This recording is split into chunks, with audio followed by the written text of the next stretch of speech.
You have to go calling to figure out who's paying for it, if the work's being done. It should be an amendment called in once you get the report and decide if the seller is going to do the work. If you don't want to give escrow a request for repairs copy, that's totally fine. I know that you don't want really to somehow get to a lender if you're at a different escrow company or something. So I get them a lot of the times. They never go to lenders, but we definitely need an instruction regarding the termite. I've had people say, well, you don't need the completion. It's not on the contract. I go, is it on your request for repairs? Yes, it's on my request for repairs. So yes, it is a part of the contract. So you just need to call it in so you can do an escrow amendment saying that the seller is going to agree to pay for the work if they are, and that's it. Simple as that. But it seems to somehow be forgotten a lot now that it's not in the original contract. So just a reminder. Thanks. Okay. Thank you. Give Stacy a hand. Some great things today. Be thinking about a need or a want. We'll do that in a minute. I will read sales. As far as the market, as of yesterday morning, pendings in Orange County, where do you think they are versus last year? Up a little bit. And it actually jumped over a couple weeks ago, which is unusual. This time of year, starting to trend down, they haven't. It actually moved up. So our market is solid as can be. I mean, demand is so consistent. Pendings are a little bit ahead of last year. Our market is great. What we have that we didn't have last year is more predictability and stability because prices have leveled off, which they needed to do. So that's why we're spending so much time here with our discussions on how do we manage those listings, because the market isn't going to catch up to us in price. If you're off by 2, 3, 4, 5% on your price, the market isn't going to be catching up to you. So that, that kind of covers a multitude of sins. If you're in a rapidly appreciating market, if you're high, you wait a few weeks or a few months and the market catches up to your price and voila, you're in escrow, right? Not the case.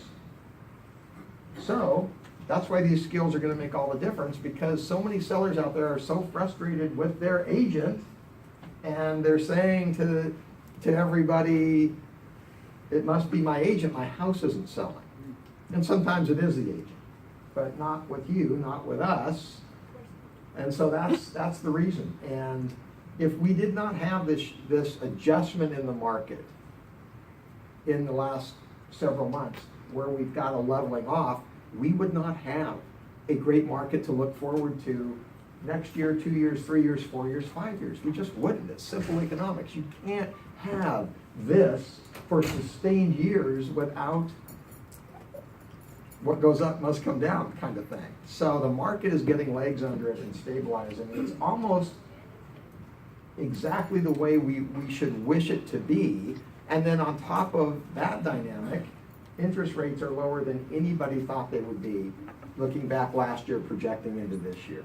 So I want to have clarity around the opportunity in the market for buyers and sellers, because that's my value. That's a big part of my value, helping them create clarity about their specific opportunity.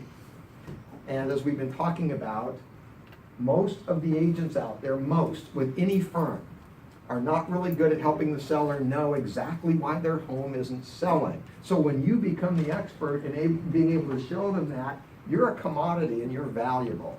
And that's worth a commission. You catching the vision? Is it making sense to kind of practice and go through this a few times? Because you don't learn anything. You don't get on the tennis court and learn to hit a great backhand by going out one day and hitting a few of them. You become great at it by practice. And when we practice here, it's free. When you practice on the listing presentation in the living room, it will cost you $10, $20, $30, $50, $100,000 if we don't win. So good for you. This is where we practice. And it's fun to get good at it. But you read the book, 10,000 Hours? It came out a few years back. Anybody heard of the book? Yeah. What's it about? Takes that long to learn your trade. Yeah. The premise is You have to practice your trade for 10,000 hours to master it, to be great at it. And so, day after tomorrow, I'm showing up at the surgery center in Torrance at 5 in the morning to have a guy operate on my completely severed tendon in my right shoulder. And I picked him because he's averaged more than 200 shoulder procedures a year for over 15 years. So I just added up the hours. Bingo! Well, and a really good buddy of mine in Corona Del Mar here has had both his shoulders operated on by this guy, and his issues were more complex than mine, had great results. So, bingo, mastery. Mastery gets rewarded in the marketplace in a massive way. That's why I'm so passionate for us to get really good at this stuff. Because not only does the client deserve it, we win. We just start attracting people like magic because our skills are just showing themselves for what they are. It's just really a neat thing. Any stories so far, as far as interacting with clients, talking about these vitals of how big is the buyer pool for your home, and here's how many you're competing with. A few people have mentioned to me that that's really helped them working with buyers. Look at the reality of what's out there and market dynamics. Nobody? Okay. Well, I've had a few great stories, but I won't put anybody on the spot. I'm going to read sales, and we're going to do needs and wants, and keep the networking going, because that is the way that we're opening up this many sales a week. And closing, of course. Brenda McCroskey, Drakes Bay, Corona Del Mar, representing the seller at a list price of $2,950,000. And Brenda, get Bev's here. Brenda's not here yet. That was an interesting story. We'll talk about it another time, but great success getting that into escrow. James Gray, double-ended Marcus in Newport Beach at $2,800,000. Mr. Mark Simon, Forest Avenue in Laguna Beach, the buyer at $2,600,000. We should have about a sale a week from you in Laguna. It's kind of your. That's on leased land. It's on leased land? Wow. How long's the lease? It's got about 28 more years. 28 years, okay. So a lot of value. Medikosh team, Fayance, Newport Coast, seller at $2,500,000. John Thomas Marigold, Corona Del Mar, seller at $1,800,000. Ronnie and Serena and Sean Flynn, Westminster Avenue, Newport Beach, seller at $1,400,000. Medikosh team again, Michelson Drive, Irvine, buyer at $1,300,000. Kurt Galiski Real Estate Group, Rose Villa Street, Inland, Pasadena, seller at $860,000. What does an $860,000 property in Pasadena look like? 100 years old. 100-year-old home. Yeah. Or With a basement, it's 1,800 square feet. 1,800 square feet with a basement. That seems like a really good deal. Yeah. How big's the lot? Except for the foundation. Okay, so it's kind of lot value. Yeah. So I'm getting, It's a hardcore picture. Okay. McMonagle team, Thor Drive, Huntington Beach, buyer at $700,000. Mina, Magami, and Joseph, Montanus Norte in Irvine, seller at $670,000. Kurt Real Estate Group again, Grovemont. Santa Ana, seller at $624,000. Barry and Marcia March, Rosewood, property in their farm in Irvine, seller at $615,000. McMonagle team, Devonshire, Newport Beach, buyer at $600,000. Dee Shiahama, Longwood, it's up in LA, she double-ended for $600,000. Kurt Real Estate Group again, Victoria, Costa Mesa, seller at $535,000. Sally Shipley and Mariana Donahue, YOLO Circle, Huntington Beach, buyer at $490,000. Ronnie and Serena Dewdrop in Irvine, double-ended at $465,000. The McKeon team, El Montero and Laguna Niguel, buyer at $379,000. Ronnie and Serena and Sean Flynn, Indian Hill, down in Laguna Hill, buyer at $345,000. Condo, and Dee Shiahama, Magnolia up in Long Beach, LA, buyer at $295. Those are openings. Here are closings. McMonagle Team, Violito Nord, Newport Beach, buyer at $3,275,000. Clara Chen, Hidden Trail in Irvine, seller at $2,450,000. Ronnie and Serena Balcony in Irvine, seller at $2,330,000. Ronnie and Serena closed Pageantry in Irvine, seller at $1,808,000. Lisa McGurl and Todd Davis closed Jasmine in Corona Del Mar, seller at $1,650,000. Hillary Thomas Taft in Villa Park, double-ended at $1,225,000. Ronnie and Serena, 5 Honeydew in Irvine, seller at $1,055,000. Christina Shaw closed Pacer in Irvine, buyer at $987,000. Nikolai Glazer, double-ended Nantucket in Costa Mesa at $745,000. Lila Feingold closed Wilson in Costa Mesa, seller at $715,000. Sarah Lynch closed Catalina Avenue in Whittier, double-ended at $700,000. Sarah Lynch also closed 8360 Catalina, another one, representing the seller at $675,000. McMonagle Team, Mill Pond down in Dana Point, double-ended at $630,000. Ronnie and Serena, Quail Ridge, Irvine, seller $575,000. Art Rivera Avocado in Tustin, buyer at $520,000. Congratulations to all. Deals are still happening.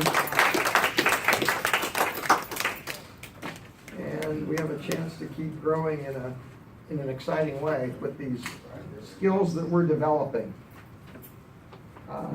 Needs and wants? Is Crystal here? I think I might have lost the battery. Crystal, I think we're going to need another battery for the... All right. Well, Roberta, why don't you shout out a good morning to everybody? Okay. Good morning, everyone. The theme today with the home warranty is managing our clients' expectations. Please do not say things like you'll be 100% taken care of in every way. Just like Scott mentioned in the last meeting last week when he was going to get his shoulder operated on, the professional doctor said there's a 90% chance that it'll get taken care of. That is a professional way because there's always that slight chance that maybe the problem's not something we cover, right? So you want to always manage their expectations and say the warranty is a fantastic product, but not everything in that product is covered that could go wrong with the home. Simple as that. So just want to capitalize off of Scott's wonderful presentation last week and how that's a professional way to talk, correct? Good tip. Yeah, managing the client's expectations That's important. is so It's much a everything. part of our value. It's Yeah. everything. So just wanted to tell you I remember that. Okay. Thank you, Roberta. All right. Well, the battery's being replaced here. In loud voice, anybody have a pocket listing, buyer need? We've got inventory that's picking up, but not a lot of phenomenal inventory. So, Dawn, come on up. Dorothy Dawn. You go by both names or just Dorothy? Well, Dawn's my middle name. I know. I don't know why I had Dorothy Dawn and. I don't like just Dorothy, but I like Dorothy Dawn. Okay. We're live. Okay. Leo and I have 2 pockets on the McMonagle team. One is on Bayside Drive with a dock. It's a 65-foot wide lot. And then the other one we have is in Ocean Heights on Ocean Heights Drive. We're gonna price it probably around $4.7 million. Beautiful panoramic views, 3-bedroom, 4,000 square feet. So come see me if you are interested in any of those, please. Thank you. Wonderful. I think you had a property you mentioned that Yes. you weren't sure why that wasn't really selling. How long has that been on the market? Over 2 months. Over 2 months? What's the price? We are at 2.7. 2.7, and that's on the water here in Newport on Marcus. Maybe we can take a few minutes and do a Is it little pathology on 3406 or that. 3604? 3404. Okay, we've got both directions. Coming at you. I have a new listing south highway in Corona Del Mar, and it's priced at $2,395,000, so it's a really good price, 2,600 square feet, single family, 512 Carnation. Be on preview on Thursday. How about Castaways? Yeah, Castaways is really well priced. It's 4,300 square feet, has the best view in Newport or any place right now. And it's $3,345,000, and that's a good price for Castaways. I walked into that house on preview and you just look right down the harbor. Phenomenal. So, okay, good stuff. Good morning. Have you decided who's going? I know there's a little wrestling match over here. Okay. Good morning. morning, everybody. Good morning, Scott. Brenda McCroskey. I mentioned it last week, but in case you weren't here, 4720 Cortland in Cameo Highlands, pocket listing. I mean, it's a great thing if you want to, call your buyers and let them know you've got some inside information on something that's not on the MLS yet. Single level. It is the lowest price in the Cameos by well over $1 million. It's 1,900 square feet. He basically has redone the whole thing. It's a real cute little mid-century 3-bedroom, 2-bath, pool, spa, easy to show, and motivated seller. We're asking $2,399, and Cameo Highlands is Cameo Highlands. It's Fabulous. how nice does it get? Thanks. Yeah, Or private beaches. wonderful. Access. And that's not on the market yet? No, another week or so. Another week. Call your people. Be the one with the insider information. It's so valuable. Tricia, good morning. Good morning, everybody. Tricia Marshall. I have a pre-MLS listing coming up in Harborview Knolls. That's just south of the Port Streets. It's an enclave of about 62 townhomes. This is the largest model, very rarely comes on the market. 3-bedroom, 2.5 bath. It has a pool, the complex has a pool, tennis court, and couple minute walks down to the Pavilion Shopping Center. So it really is a great find. No airplane noise either. So listing at $989.9, and I'll be holding it open hopefully this Saturday and Sunday. It'll be in the MLS by Friday. So any support you can give me, I really appreciate it. Thank you very much. Okay. Let's sell it. Sell it in-house. Is that it? All right. Let's close ranks a little bit. I'm going to look at this property on Marcus. And Dorothy, why don't you come up? We can talk about this a little bit. Dorothy Don.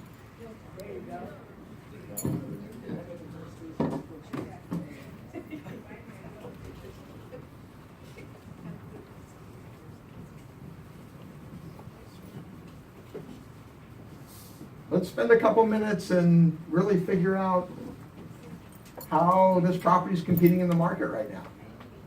Thanks for being willing to put your listing out there. So let's do a little background. Been on the market for a couple months. No offers? Price reductions? From what to what? 2.9 to 2.7. Okay, 2.9 to 2.7. How many showings a week are we getting? 0.5. Yeah, okay, maybe like one every 2 weeks. Open house activity?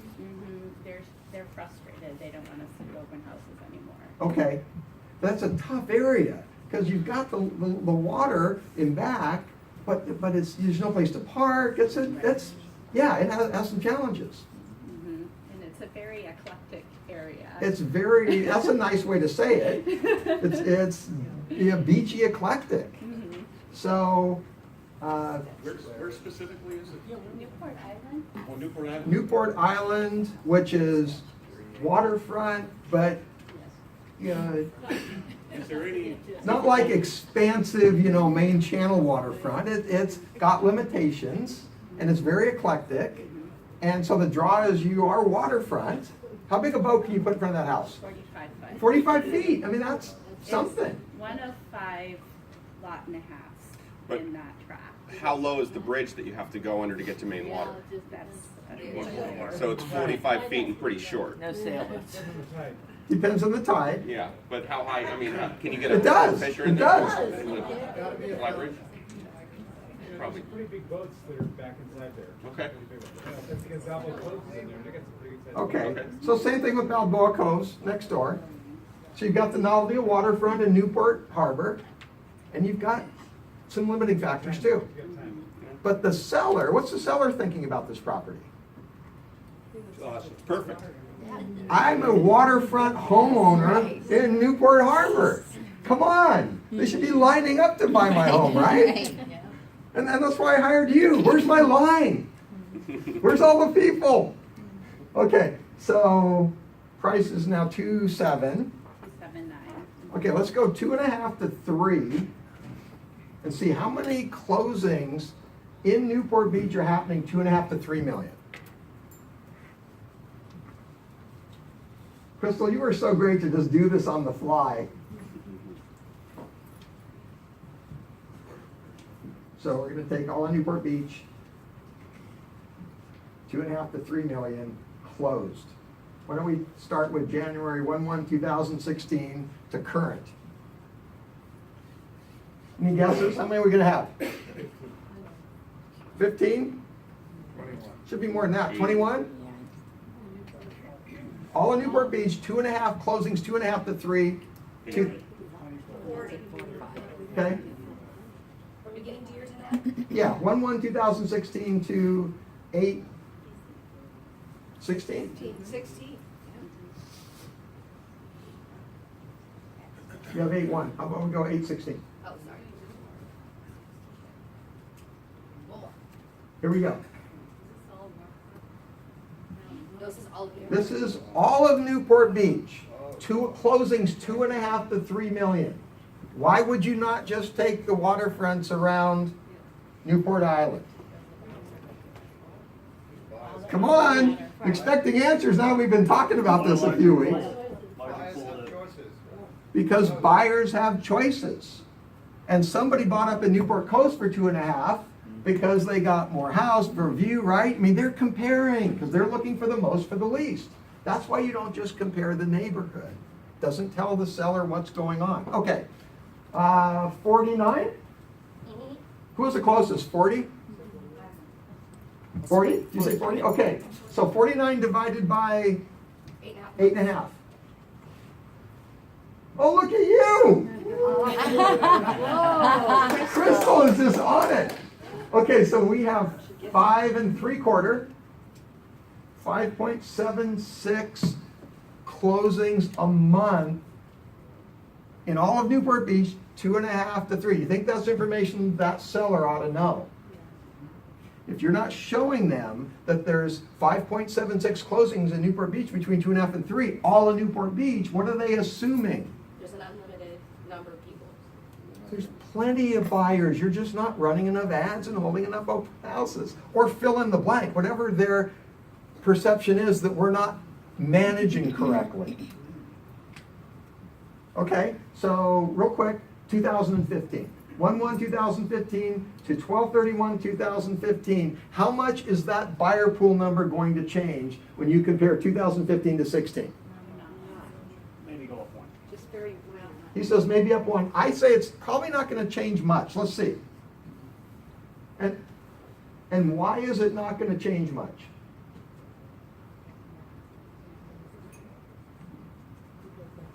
These really, I'm really trying for these not to be rhetorical questions. It's a consistent number of people that are buying. There is a predictable buyer pool, and that buyer pool is made up of, guess what? Not just your advertising. Every ad, every broker, every agent in the whole world is producing a actual number. Okay, where are we? 71? Yep, 71 divided by 12 is 5.91. 5.91. You said a little more. It wasn't one more. It's a little bit more. 5.76 to 5.91. I mean, is this crazy? How predictable is the market really if we'll let the market speak instead of us trying to come up with answers? Isn't this way more freeing? Just to let the market speak because it's real. It still is the same thing. I did it for 4 to 5 million in Newport and CDM. I'll repeat the question. You did that for 4 to 5. 4 to 5 in Newport and CDM, and it was about 4 per month Okay. for this year, and it was the same for 2015 in the 4 to 5 million. Okay, so 4 to 5 says the same thing. And she ran 4 to 5 this year versus last year, and it's 4. The buyer pool's 4. That's the whole city. That's Newport Beach, Corona Del Mar, Newport Coast. That's everything. Okay, not Newport Coast. I take the whole city. because I want them to know when you break it down, out of that 4, in this case out of the 6, 5 point whatever, you're going to see a trend where last year X% in that price range bought in Harborview Homes, and X% bought in Newport Coast, and then this percent bought on the water. Pretty important. Talk about managing the seller's expectation. They kind of need to know. Don't you think that's an important piece of this analysis? By the way, out of this buyer pool, only 13% are buying on the water. Where are the rest buying? Well, how come they're all not buying on the water? Because they got a great view in Newport Coast, or they, fill in the blank. They got a rebuilt custom home in Harborview Homes. Is this relevant stuff? Is there a question? So how many active listings are there? We're going to go to that next. So now you've got your buyer pool. I mean, can a seller grasp the concept on how big that buyer pool is?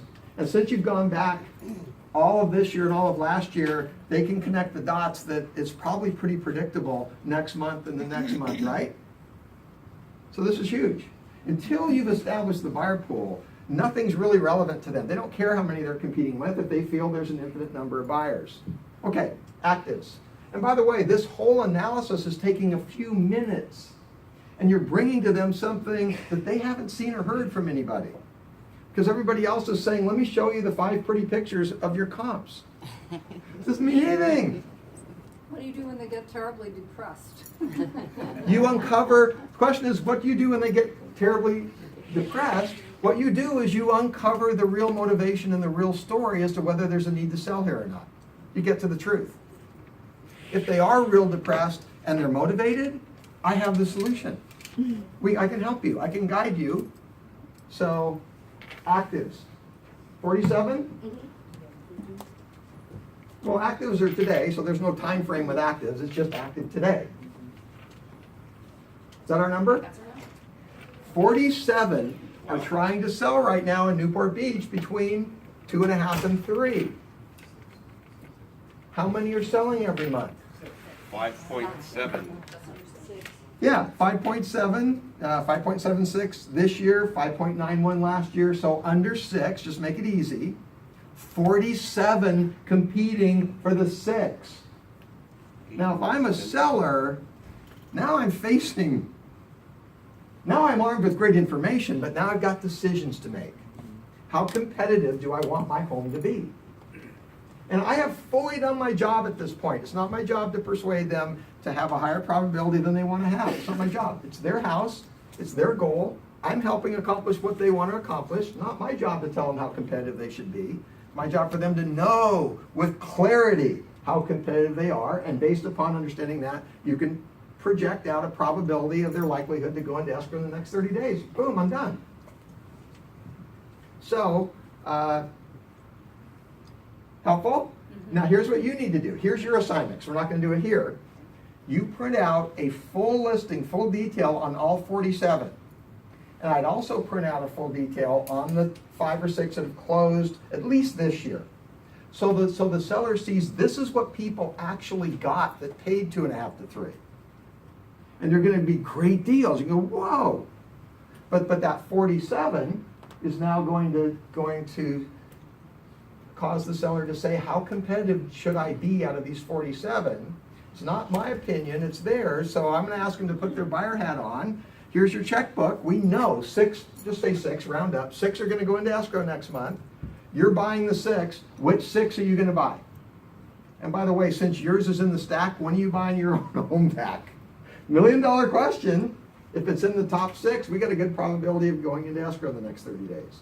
If you're not buying your own home back till 15 or 20 or 30 or 40 or 47, and at this point they're realizing that there's no fantasy marketing solution for this competitive problem. Holding an open house isn't going to change the buyer pool. Running another ad isn't going to change the buyer pool. Now, for 6% or 5%, whatever our commission, they deserve the truth. And they deserve it in a way that they can understand it in terms of their own commodity and how they're competing, right? So that's your job, Dorothy, Dawn. And why don't you come back next week and you can talk to us about the 47 and where you think they are. I mean, because it shows. See, without it being this simple, the seller is gonna be confused. They're not gonna get it until you bring it down to simple terms that are in the context of their one property they're trying to sell. Does this help? Okay, I can't wait. So you've got your research to do. And by the way, we get paid really, really well for this research. Our average commission last year was about $25,000. Average commission for our whole company with over 12,000 transaction sites.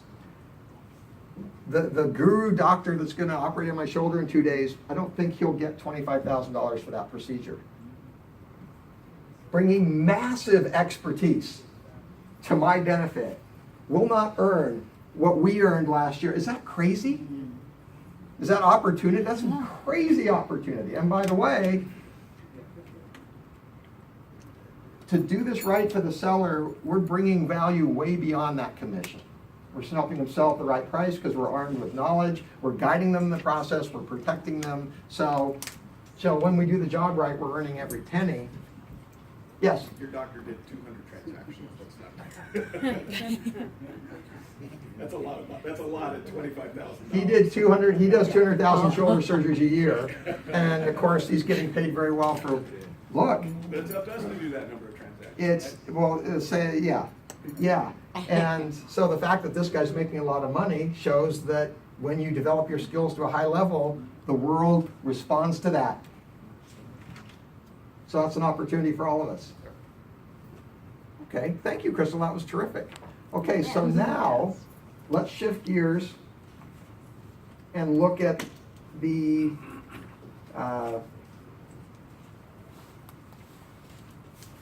dynamic of where buyers come from and what we're doing to expose that property so that they're not immediately thinking that without you spending your own money on an ad, they're not getting the exposure.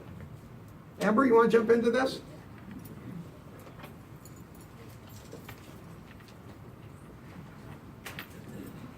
Okay. In the Cabernet today, very nice. Okay, good morning, everyone.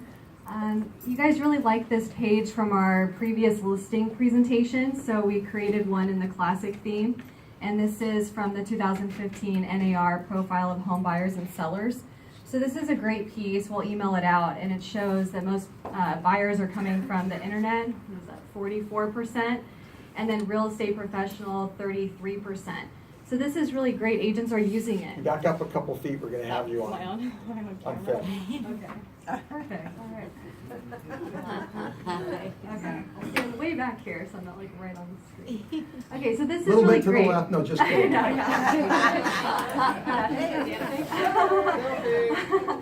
Okay, so agents are bringing this to their sellers. So Scott did a great job talking about, what you're going to discuss with your seller, but how are you getting this listing and the initial part of it? So we know what to do once we have the listing.